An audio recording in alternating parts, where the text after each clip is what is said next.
This is Janet. Janet is an artist.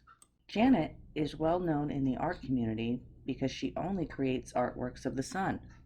Her most famous painting, published in magazines and featured on television, is called Happy Sun.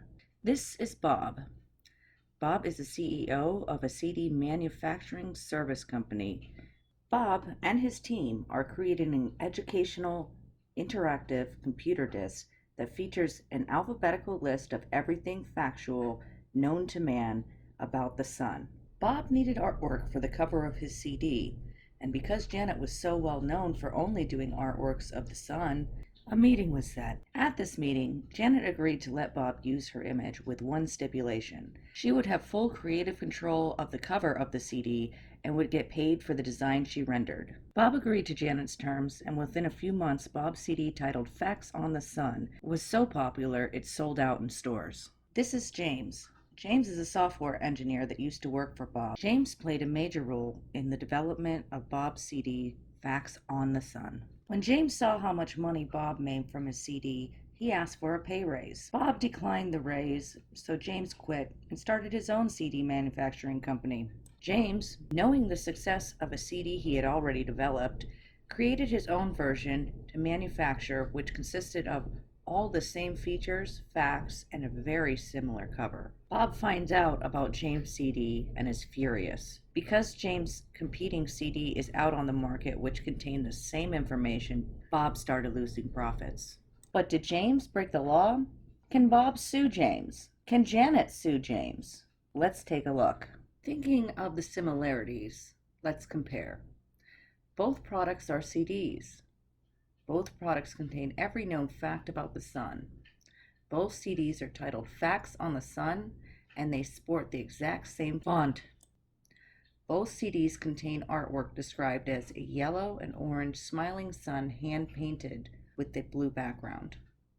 Both creators worked within Bob's company at one time. Section 102 of the Copyright Act, Title 17 of U.S. Code, clearly expresses this principle. In no case does copyright protection for an original work of authorship extend to an idea, procedure, process, system, method of operation, concept, principle, or discovery, regardless of the form of which it is described, explained, illustrated, or embodied. In such work, explain to us that the fact that both products are computer informational disks about the sun is too general, and it shows a lack of originality that the Copyright Act would protect.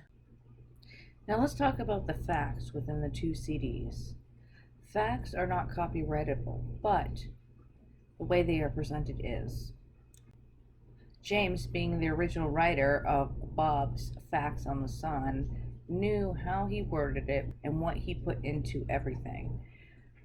He was very careful about presenting the same facts in a different way on his own CD. If we look at the Copyright Act 103, it allows copyright protection for the compilation as long as there's some creative or original act involved in the developing of the compilation, such as in the selection, deciding which facts to include or exclude and arrange, and how the facts are displayed and in what order. Copyright protection in compilation is limited to the selection and arrangement of facts, not to the facts themselves. Thinking about these very similar covers, one might think Janet can sue James. After all, Janet got paid by Bob to design the cover, and the original CD features her artwork. James knew he could not use Janet's painting for his cover without her permission, and even the Fair Use Act would not cover him as it did not fit the specific guidelines fair use protects.